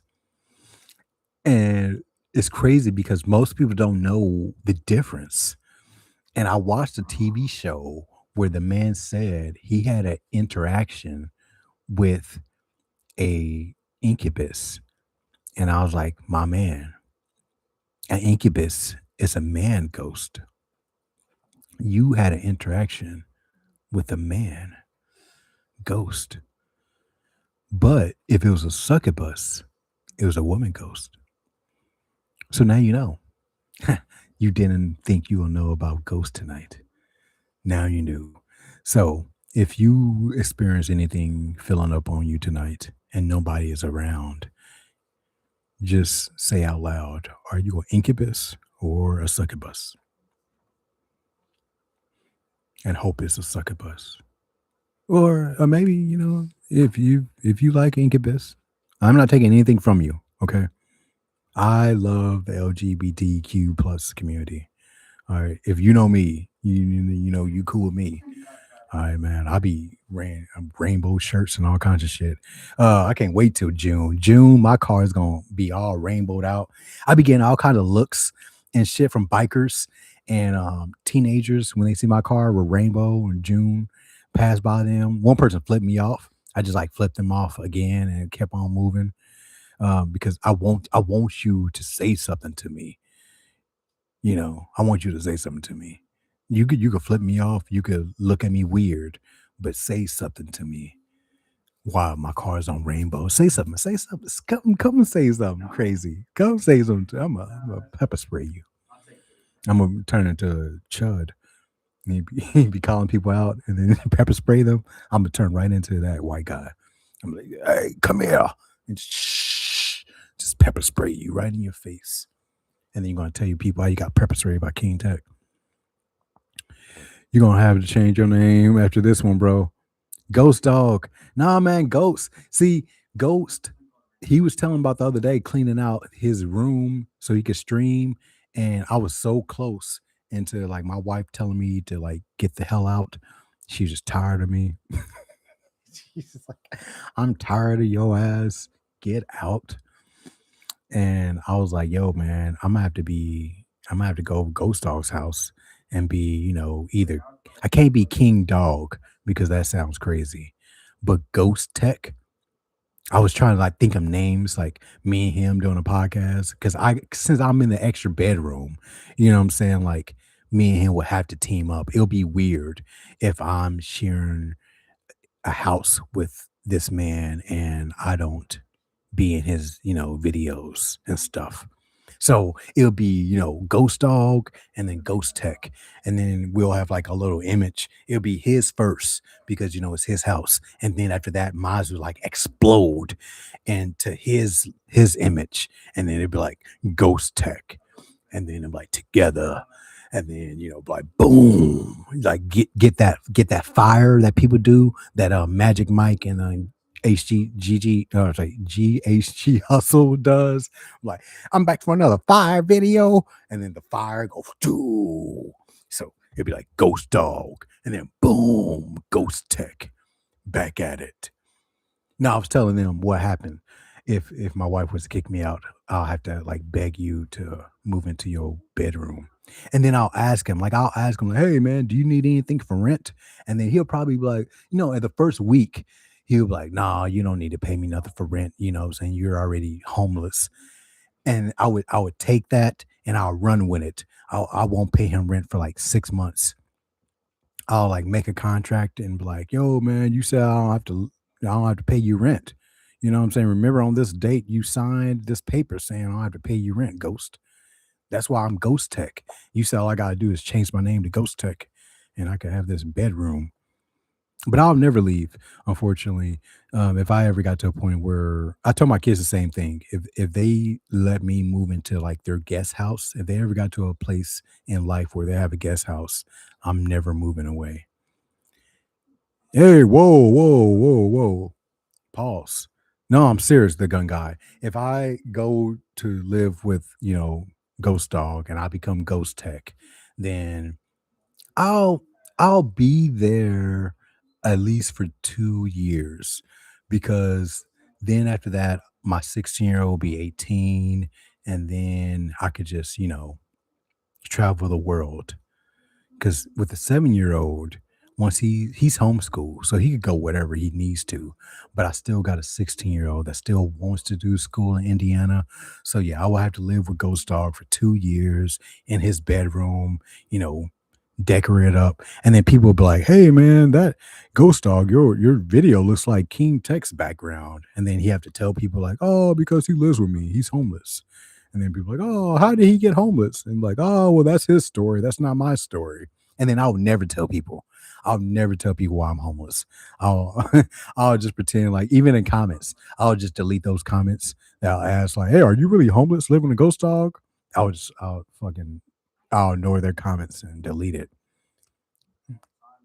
And you would just have to like know from the backgrounds. Like, yo, why is your background the same as ghost dogs? Because I'm homeless, motherfucker. I'm homeless. What up, rap tap it? Rap, slap, and tap it.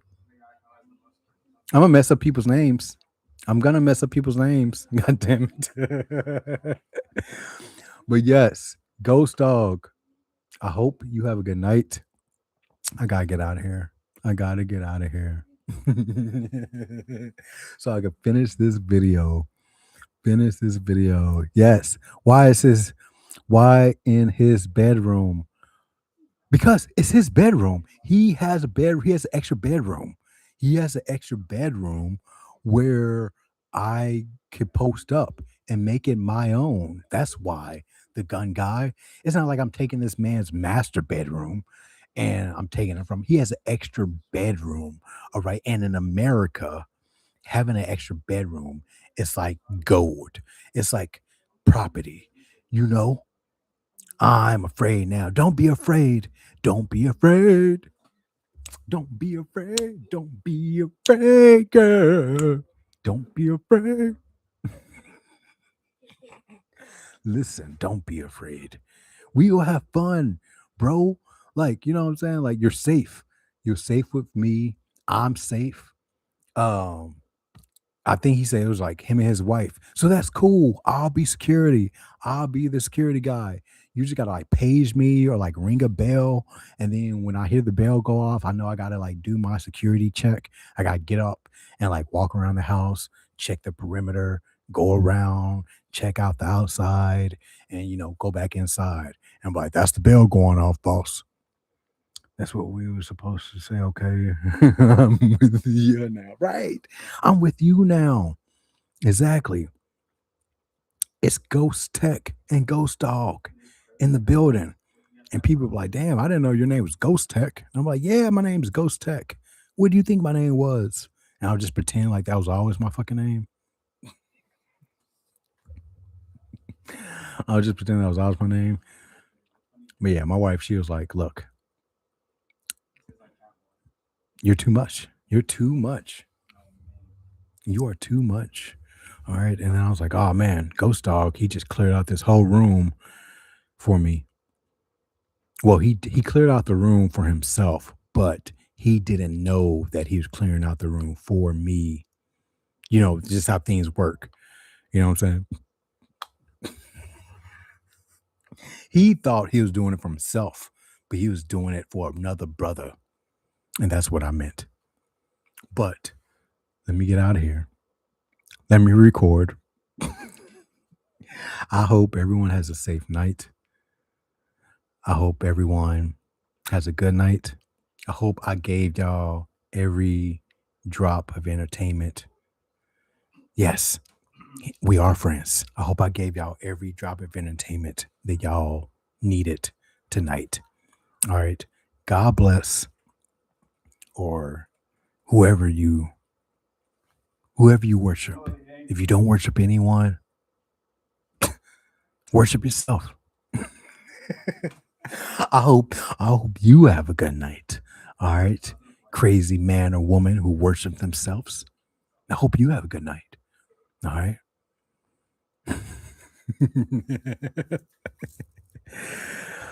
But until next time, take care of yourselves, be safe, and peace. We'll do this again. We'll do this again. But thank y'all for letting me have a good, nice live talking about random craziness. All right. Peace, peace, peace. Take care of yourselves. All right. Take care of yourselves. We all we got. And Ghost.